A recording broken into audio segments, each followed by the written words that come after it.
Hey guys, so welcome to the second part of our mentorship session. In this, basically, in the first part, as you know, we already discussed some of the applications of ML in some of the domains. Some of the domains which you guys shared with us, so your own domains. We will be continuing this discussion in this session as well.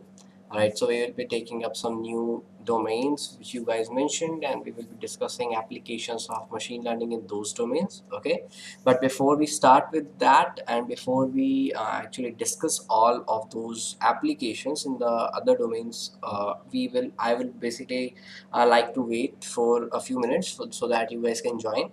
And as always, as you guys are joining, please introduce yourself. All right, please like say something about like who you are, where are you from joining from, and basically like exactly what your domain is if you were not able to specify it on the form which we shared with you guys, because even if you didn't mention your domain in there, if you like to mention it here and you like that we can actually share some insights about applications of ML in that domain, then you can also let us know your domain in the comment section itself. Okay, so let's see who joins. I'm currently seeing 4 or 5 members online, so let's just wait for a few minutes and hope that a few more guys will join us, and then we can actually continue.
Alright, so it seems that we are going to have 5 viewers for the session, so not a problem actually, because I think most of you guys actually see the recordings after the live is done, so no problem.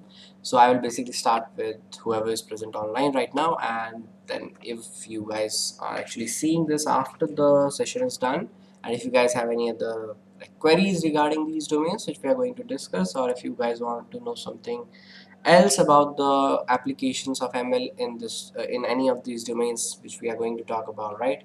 Then you can just let us know in the comments, and maybe we will get back to you according to that. Okay. Other thing which I would like to mention is that one of the members actually asked yesterday that can we discuss what happened exactly with Cambridge Analytica, and what exactly happened in the case of Trump's election and their involvement, Cambridge Analytica's involvement in Trump's election and Brexit. So we actually talked about this yesterday after the session was done, and we thought that this was a really good and elaborate topic, and we didn't want it to skim this over. Okay, so what we have actually planned is that we are going to discuss this as a use case in our Inception program. So for one of the first sessions, we are also going to discuss Cambridge Analytica scandal in terms of Trump's election and Brexit as the use case in our Inception program. So I would really hope that if you guys are interested in that as well, so you can just check that out in the Inception program itself. Okay. All right. So okay, let's see. I think Anugunj is here. So hey, Anugunj, good morning. Welcome to the session. All right. I think you were here yesterday as well. So welcome again. Okay, to the second part of this mentorship session. All right. So let's get started with the domains which we are going to discuss in this session. So we are actually going to cover the three domains which were kind of left and which were primarily voted for in the form which we sent you guys. So the three domains which we are going to talk about is banking and insurance. The another one is healthcare, and then we are going to talk a little bit about e-commerce. So applications of machine learning in e-commerce as well. So let's get started with your banking and insurance domain. So if you're talking about banking and insurance, right? So the first and immediate application of machine learning or data science which comes to my mind is obviously fraud detection. So as I told you earlier as well, in the case of telecommunications as well, that in telecommunications fraud detection was a little bit uh, like uh, out of the place, because most people don't think that fraud detection of fraud can happen in telecommunication. However, that's not the case, as we saw yesterday, and I told you what kind of fraudulent activities actually happen for telecommunications as well. However, in the case of banking and insurance, it's like it's more trivial to see fraudulent activities going on, because it's like directly related to money. The domain is directly related to money, and we generally think of fraud in terms of direct financial fraud is what comes to our mind. So obviously fraud detection would be a very common application of ML in banking and insurance, and that's also which is the case here. So it is actually a very trivial scenario of machine learning in banking and insurance, and it's pretty simple to understand as well, because see what happens is most of the times there are a lot of fraudulent activities happening for banks and majorly for banking systems. So basically you can think of a credit card frauds or any other frauds like that. Okay, so if you don't prevent these kind of fraudulent activities from your banking system, then what happens is your bank will continue to service these fraudulent customers as well, or these fraudulent actors as well, and as a result your bank would be your bank organization would be in loss. Okay, or the person whose side these transactions these are being made. So generally what happens, so for in a scenario like credit card fraud, right? It's simple to it's pretty similar to your profile cloning, which I mentioned yesterday in the telecom case as well. That similarly to the case where you actually clone a profile of a user of in a telecom area. Similarly, you can actually clone a credit card for a customer in banking system, right?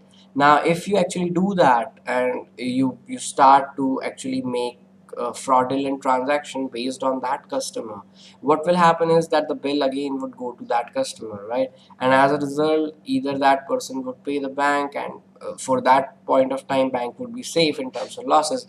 However, the bank would actually lose that customer in kind of a you can say like for perpetuity, right? For the future forever, because now the customer has lost trust or faith in terms of that bank.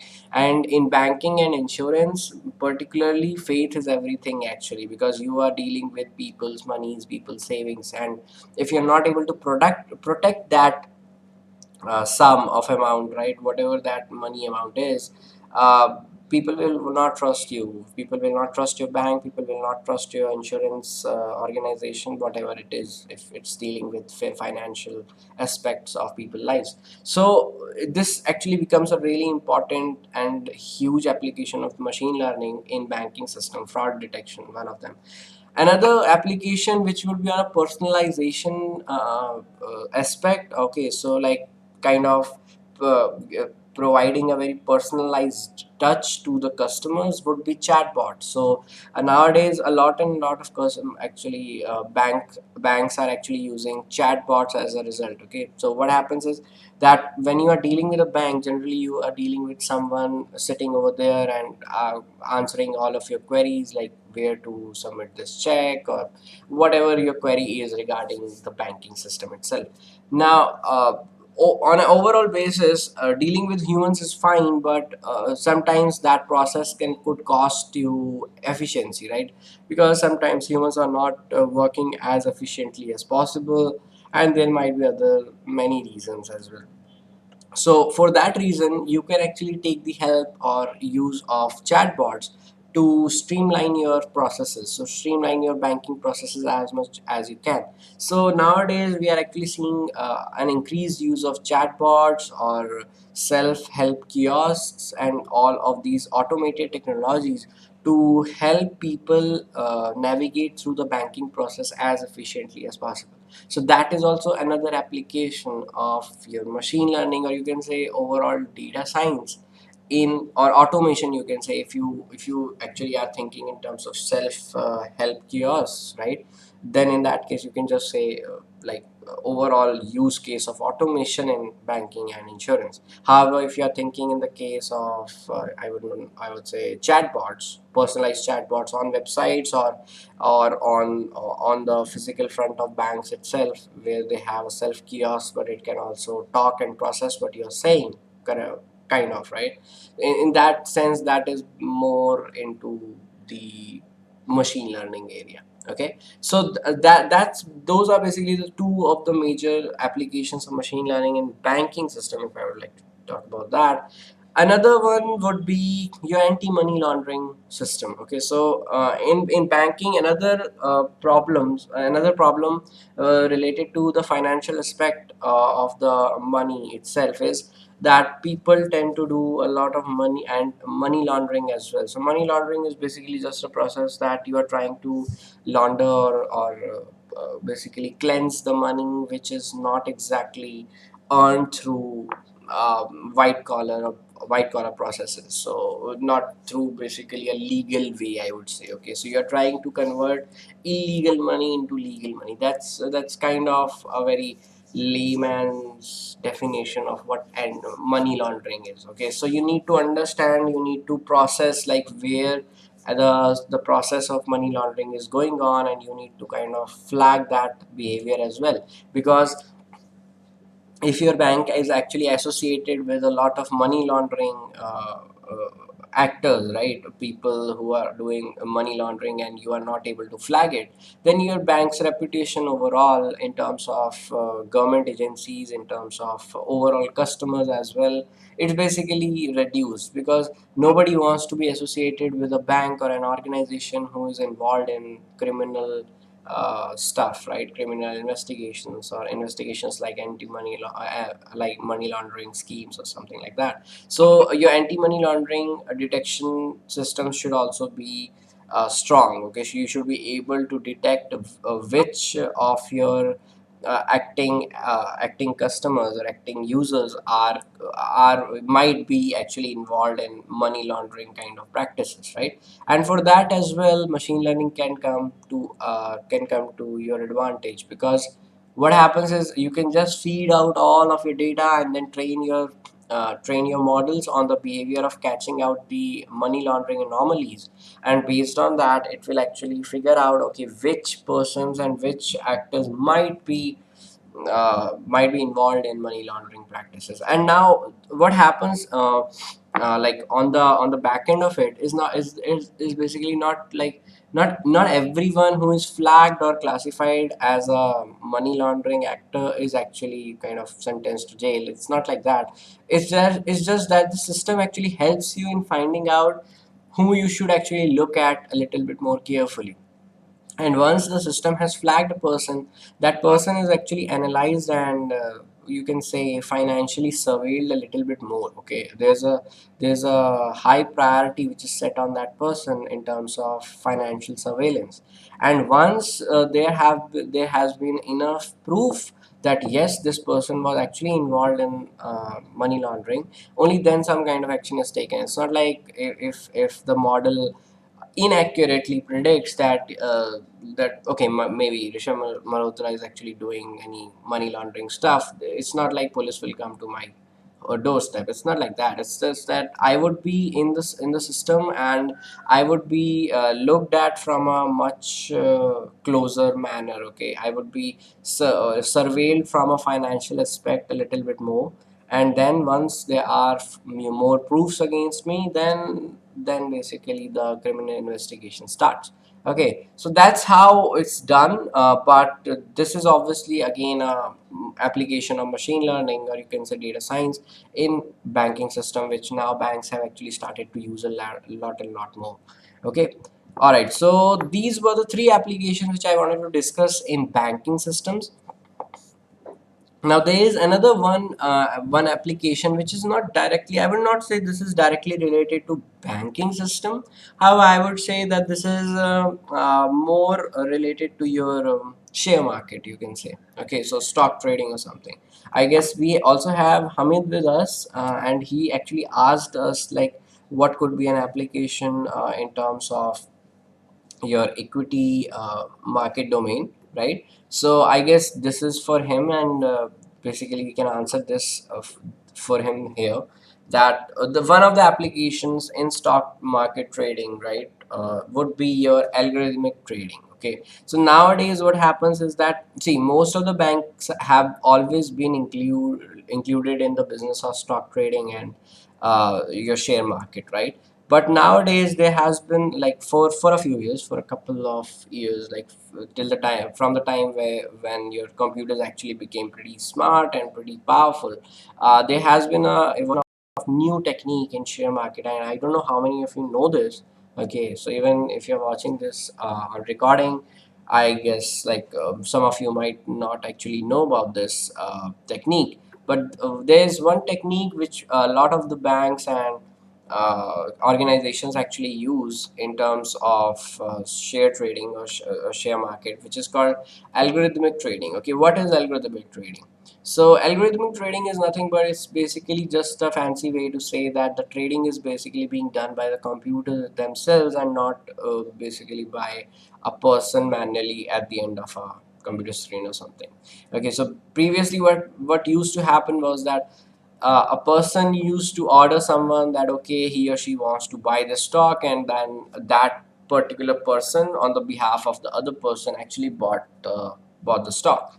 But nowadays what happens is that generally, because see, there are so many trades happening, and because the margin is actually so low for each of the trades, banks have actually found out a better way to trade stocks, which is basically algorithmic trading. So what you basically do is you have powerful machines at your disposal, and then you use all those powerful machines to so basically buy and sell stocks as soon as possible. Okay, so because of the difference in the timing, so let's say that you are actually getting the information to yourself, to your computer systems, just let's say I don't know, like 5 microseconds before or 10 microseconds before.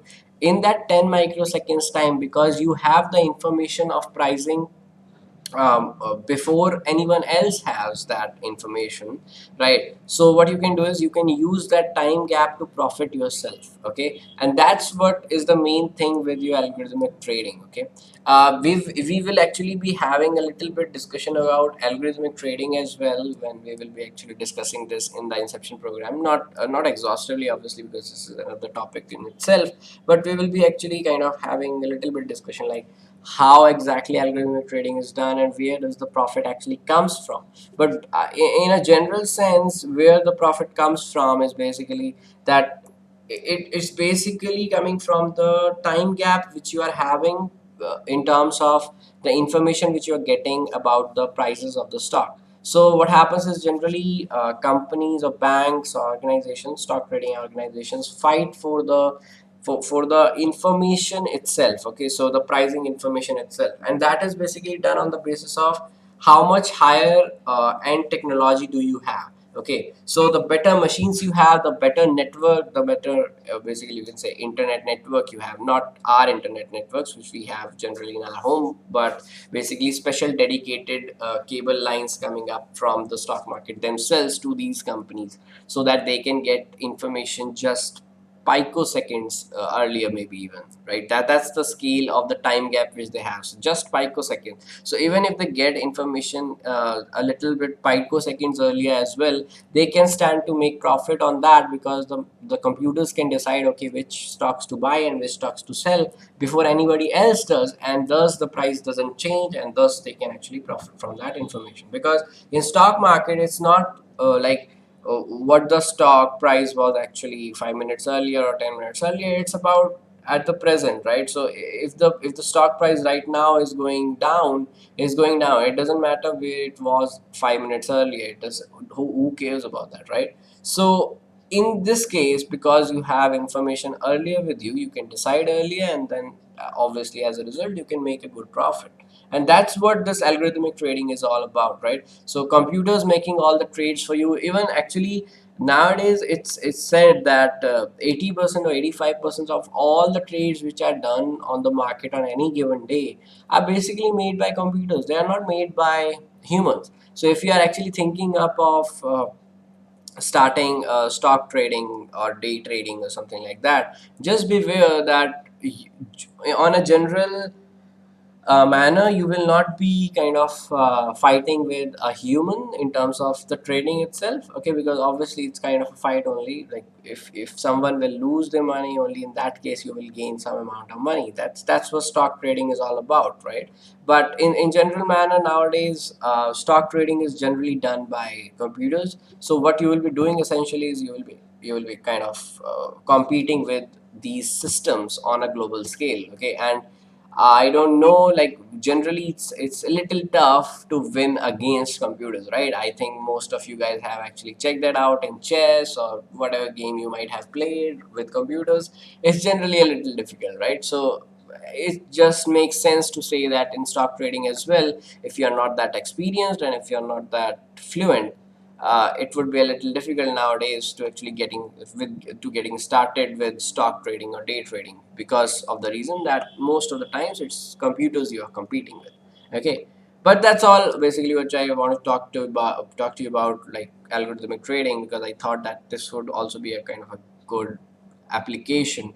Nowadays, actually, see, previously what happened was algorithmic trading was basically done using static algorithms on your computer system. So there was not much machine learning which was going on, because previously a few years back actually we were not using that much machine learning, and we didn't actually have resources to use that much machine learning. However, nowadays we are also incorporating more and more machine learning and analytics and AI techniques into this algorithmic trading. So the computers are becoming smarter and smarter with all the data that they are getting every second. And what happens, they can make these smarter real-time decisions, right, which can even outsmart most of the proficient and fluent day trade stock traders as well, okay? So if you think that it's easier to beat a system which is based on some rules or something regarding stock trading, think again, because nowadays it's not just based on some static rules. It's actually evolving and learning how to actually outsmart any other systems even who are actually implementing the same strategies, okay? So it's basically going to another level in terms of stock trading using algorithmic trading, okay? So yeah, so that's all basically which I wanted to discuss about banking domain, I would say, okay? The next application of ML in this area, so banking and insurance, and particularly in insurance actually, would be your more accurate and sophisticated rating algorithms. Now, what is that, and what do I mean by that? So, in insurance, what happens is that any of your insurance, right? They must be rated. Okay, what's their risk? So if you are buying an insurance, right, there is a risk involved with either you, okay, or the insurance itself. So generally what happens when you are dealing with insurances, okay, so in case of insurances, the risk is basically involved with the actor which is kind of getting insured. That is the pretty simple understanding with it. So basically we are saying that if you are getting insured, right, if something is getting insured, what is the risk of that actor or that entity, okay, to be harmed, or let's say like to like so that something would happen to that entity, so that bank or insurance company will have to pay. Because if they understand that risk properly, the companies, if they understand that risk properly, they can price you properly. So for a simple example for this would be that if you and this actually comes up in your life a lot, because companies actually keep on saying that you should buy insurance when you are young, and people generally don't listen to that, and then they kind of regret it later. Because what happens is that when you are buying an insurance at a younger age, right, you have a less risk, Okay, your risk is less. So from the company's point of view, the risk is less. Why? Because obviously if you are young, there you are not that much threatened, right? You don't have so many diseases, you cannot be, you are not prone to so many diseases, and it's just unlikely that something will happen to you in a near future, right? Because you are young at this point. If we take a case of a person who is 60 years old or 65 years old, that person is at a higher risk, right? So the companies would be charging them more if they are insuring them. Okay, so if a 65-year-old goes to an insurance company and asks for insurance, right? The insurance company will be like, okay, you are pretty aged and there is a high risk with you, so something can happen to you in a few years, and in that case we will have to pay you up, right? So in that case the risk goes high for your insurance companies. Now because the risk goes high, they say that obviously in that case the price should also go up, right? And then because of that reason they price that particular person, which is the 65-year-old person in our example, a little bit more, actually not a little bit more, way more than you. Okay, so way more than a person who is at the age of 25 years or 30 years or something like that. So this is the basically case when you are dealing with insurance and you are dealing with, okay, price to risk mapping. Okay, now how machine learning comes into place here is that when you are dealing with this kind of mapping, so price to risk mapping, if this is not done correctly, you might drive customers away. Okay, so if you don't correct the risk to price which I have with me. Okay, so if I am going to buy insurance from someone, from any company or whatever, and they are not pricing, or they are not analyzing the price to risk ratio which I have, okay, and they are mapping it incorrectly. So what does mapping it incorrectly means? So let's say that I don't have that much risk and all the other companies are actually saying that to me, right? But they are not but this company is not able to understand that. Okay, they somehow are thinking that I am having a little bit more risk and they are pricing me higher. Okay, or maybe they are saying that yes, I'm not at that much risk, but anyway they are actually like charging me higher, right? So in that case their pricing to risk mapping is not correct. Okay, and because that is not correct, then I will basically be going to some other insurance company or some other insurance agency, right? And that when that happens, obviously this insurance agencies loses customer. So price to risk mapping, if not done correctly, will be a loss in case of insurance agencies and insurance companies. So to ensure that that doesn't happen, right, insurance companies try to nowadays use machine learning so that their price to risk mapping is done correctly with your rating algorithms. So basically rating algorithms, what does rating algorithms actually do in case of insurance is that they rate insurance risk. Okay, so the risk which is involved with certain kind of actor who is buying that insurance up. Okay, so and what kind of pricing should they be charged for or something like that. So this kind of algorithm and this kind of you can say sophisticated algorithms are really necessary, because otherwise you would be basically dependent upon the people who are actually trying to create this price to risk matrix, right?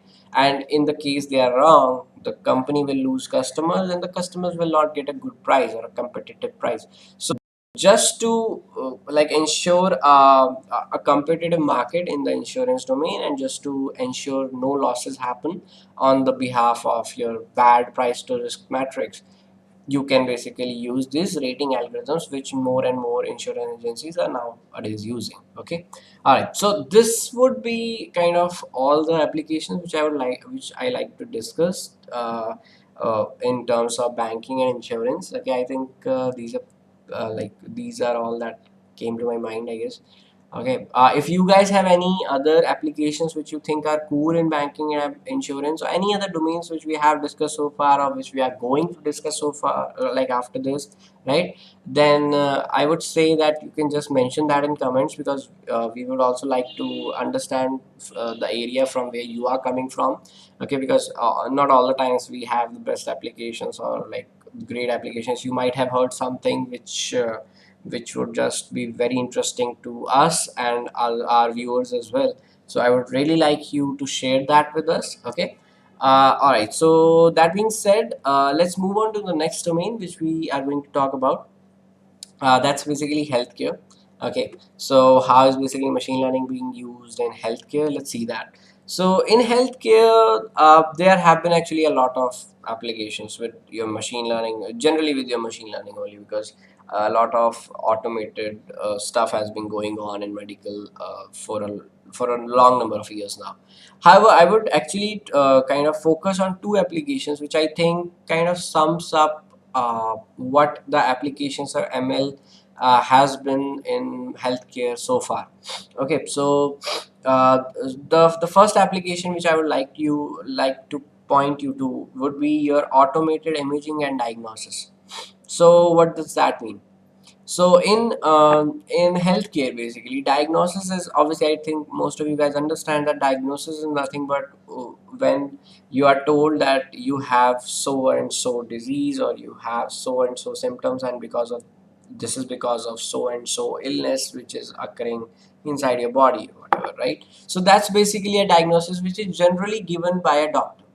Okay, it's generally basically given by a doctor when they analyze that, okay, this was the symptoms of the patient, this was the past medical history, and so and so might have gone wrong, and this might be the reason that the person is suffering from these symptoms. So the doctors are nothing but, you can say, kind of a medical expert system which basically are understanding all the data which you have given them in terms of symptoms, past medical history, all of that stuff, and based on that they are basically suggesting you that this might be wrong with you. That's basically a diagnosis. So but if doctors are actually an expert system, then obviously most of us from a technical background actually thought that can't we actually build some expert systems which can actually understand the symptoms, understand the past medical history, and tell this diagnosis on a automated manner. Okay, why would that be helpful? So that would be helpful in many cases actually. So currently in on a global scenario, if we see, there is a lot of shortage of doctors. Okay, many areas in the world are like they don't really have that many doctors. Some areas actually have no doctors at all. Some of the very poor affected areas in the world, they don't have any doctors at all. So in those cases, right, medical and healthcare is very poor in those areas. So to improve the overall quality of life in terms of medical and healthcare, you can actually have these kind of systems which can tell in an automated manner what would be wrong with the person concerning their health, and in that case you can actually have a better quality of life. That would be one application of ML, and this basically is being done on a very wide and large scale nowadays. A lot of systems have come up in form of applications, websites, and so basically automated applications and websites, which basically if you enter your symptoms onto that application, onto those kiosks, they basically tell you what might be wrong with you. Okay, those are obviously not as proficient as a doctor. Obviously, I'm not saying that they are here to replace doctors, but the application we are talking about, that those applications are more towards you can say an efficient process of diagnosis. Okay, so you can say that we are kind of semi automating the process of diagnosis, because if there are billions of people living in this world, right, it's not possible that like doctors can see or diagnose each of them, right? It would be better if you have some kind of automated process which can take care half of the process, which can take care of half of the process, and another half of the process which requires a little bit more sophistication or finesse, you would say, can be handled by the doctors. And that's what is being being done using your automated diagnosis process. Okay, another application in healthcare would be your automated drug discovery. Okay, so automation of drug discovery and automation of experiments which are done on the medical front. So what happens is that when you are dealing with medical or healthcare, right, you constantly need to answer about new diseases, new illnesses in forms of new drugs or new medicines, right? But this is a very expensive and a very laborious task. Why? Because like inventing new drugs or inventing new medicines is really difficult. You need to combine a lot of different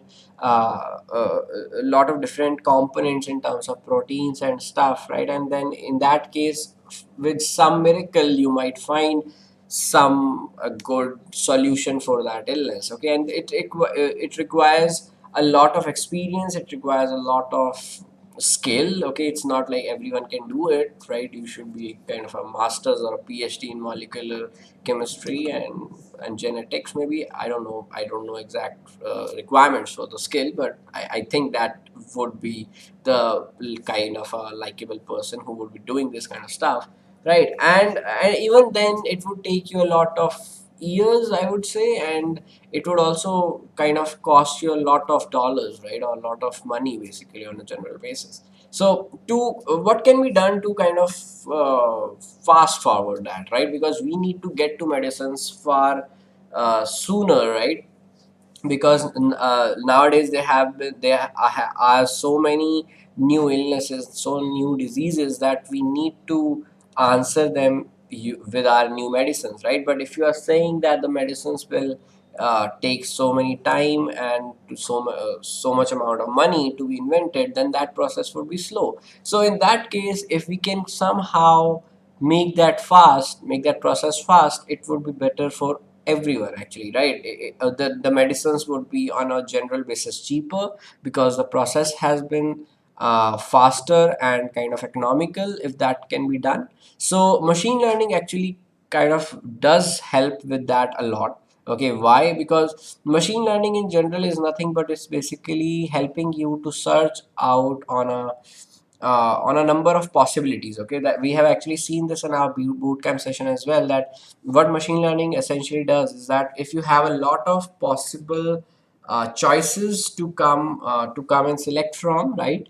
In that case, machine learning actually helps you in selecting the one of the best choice. That's what machine learning essentially is. Okay, now if you think from that perspective, then drug discovery or medicinal discovery would be the perfect example to do this, because in drug discovery or medicine, you are actually combining a lot of different combinations of different structures, different molecular structures, and you are just trying to figure out which one would be the best to solve this molecular problem or biological problem, right?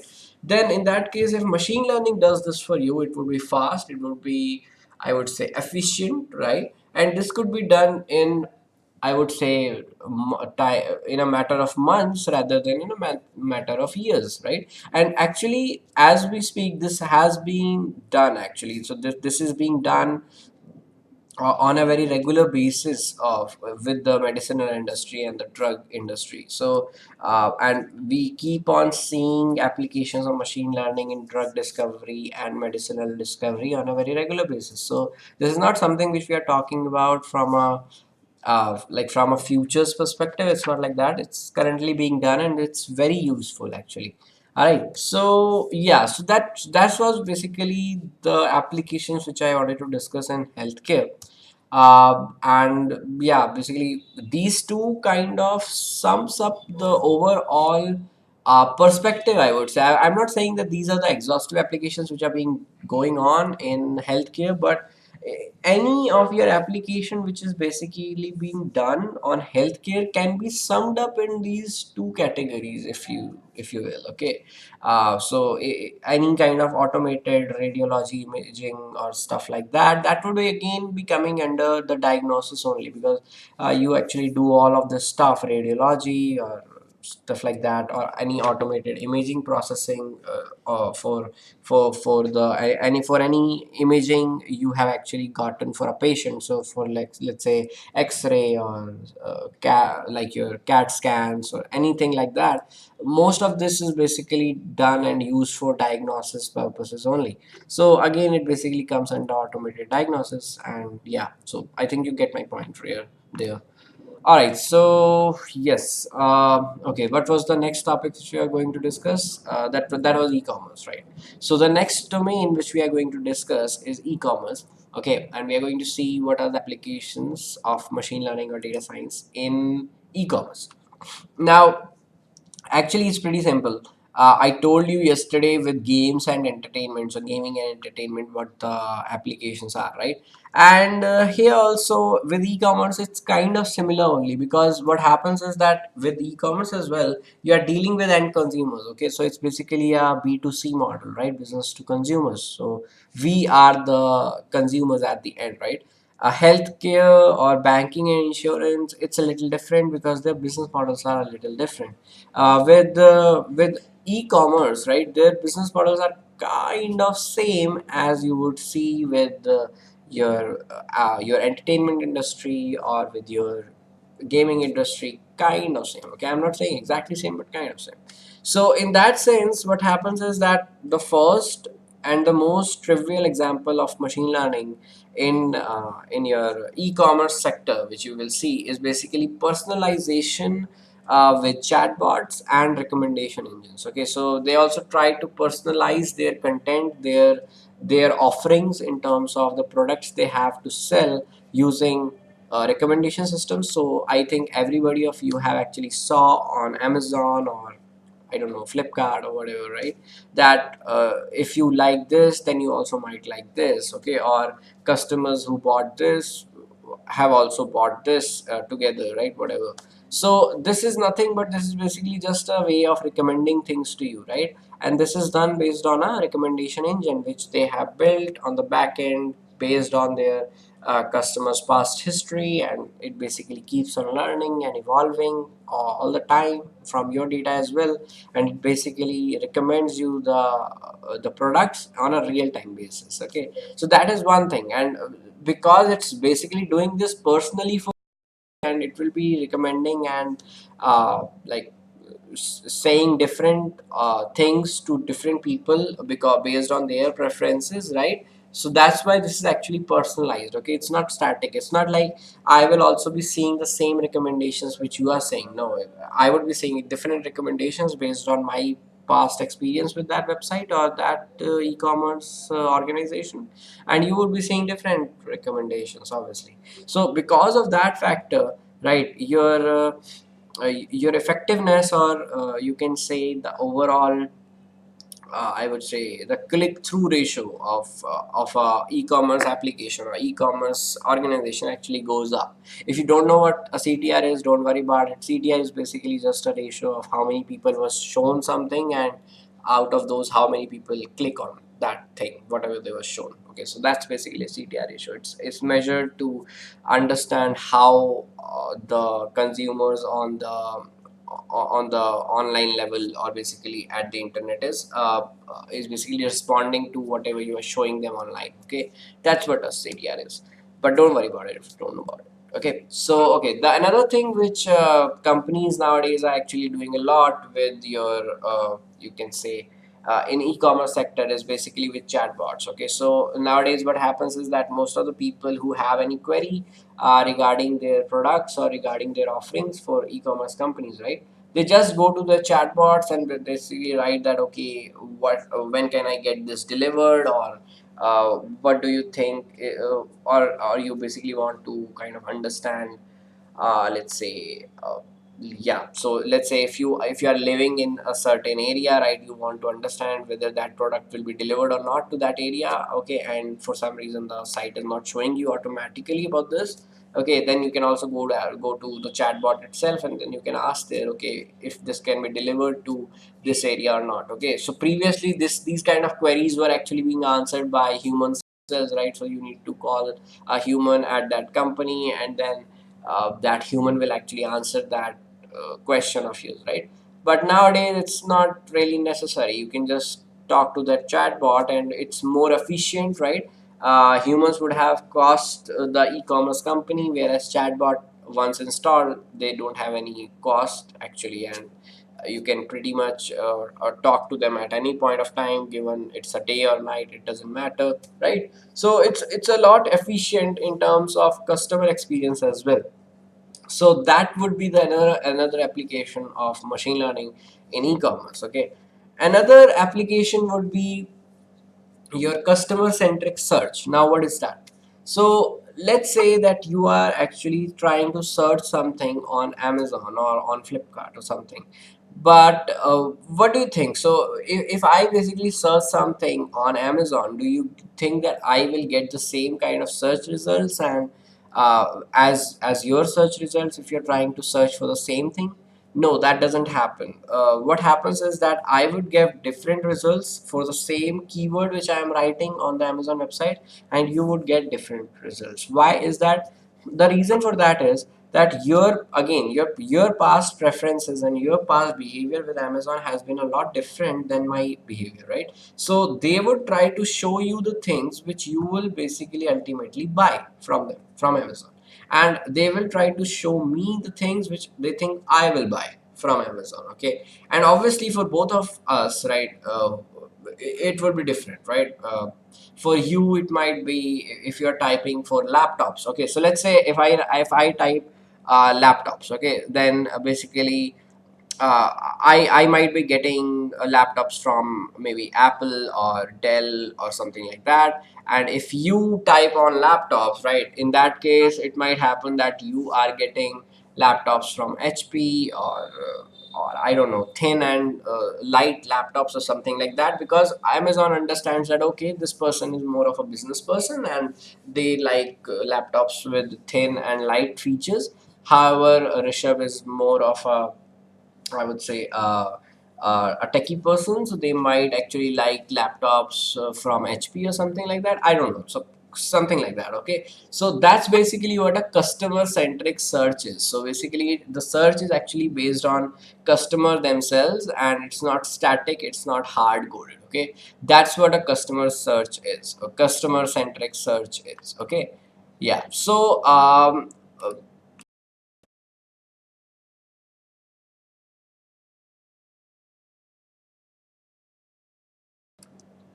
okay, okay, I think we got disconnected for just a second, but okay, no problem, we are back.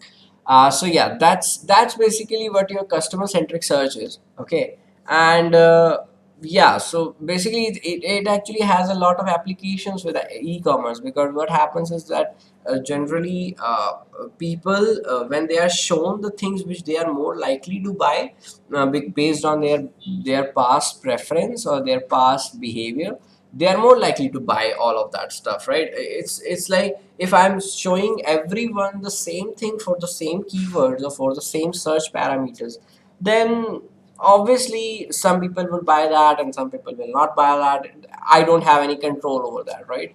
But if I am an e-commerce company, or if I'm any company, right, the most important thing which I want with my sales process or with my customers basically is the control which I have, right? And I get more control if if I'm showing them the search results based on their past behavior, their past history with me, and I understand them what they might like to buy, okay, with that keyword which they are searching.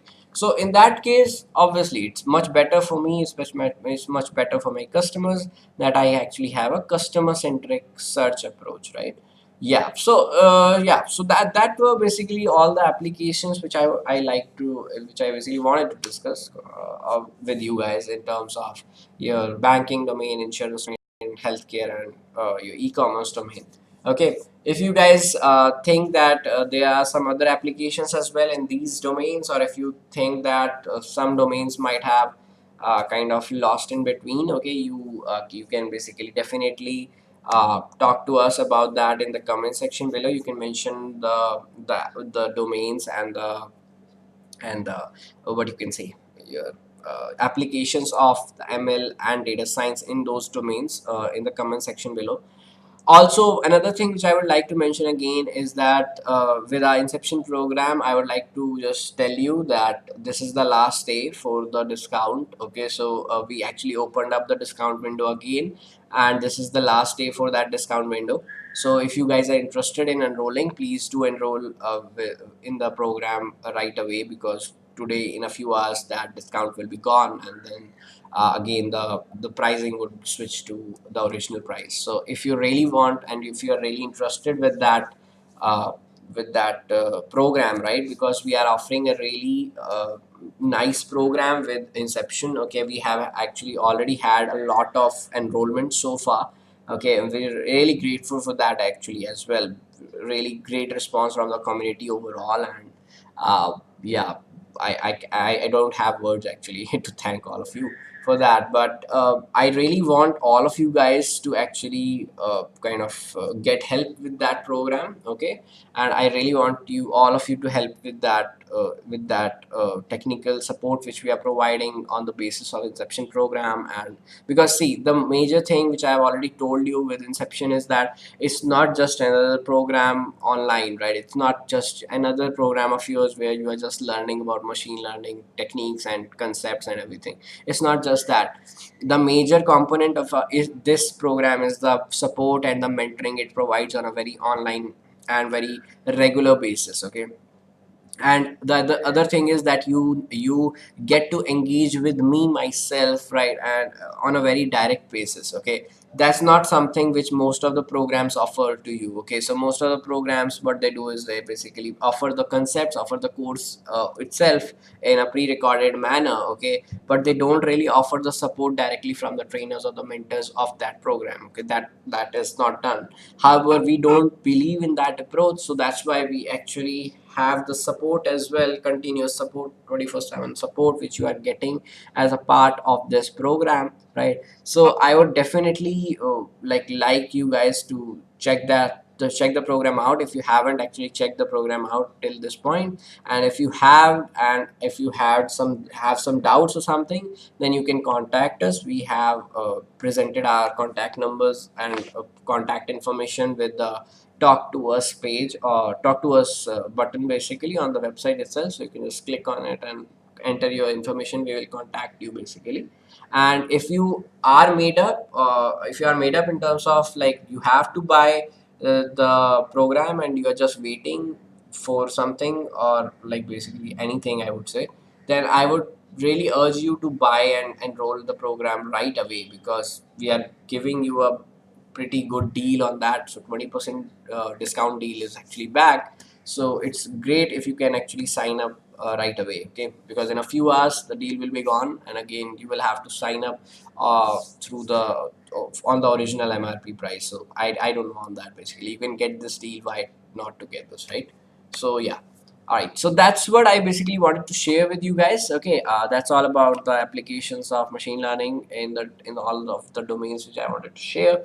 Okay, so yeah, and if you guys have any other thing to share, if you guys think that I missed any application regarding these domains which you think interesting, or if you think that some other domains would also have been interesting and we would have shared them, right, then I would really urge you to actually include those domains in the comment section. Okay, and please mention them, mention the ML applications, right?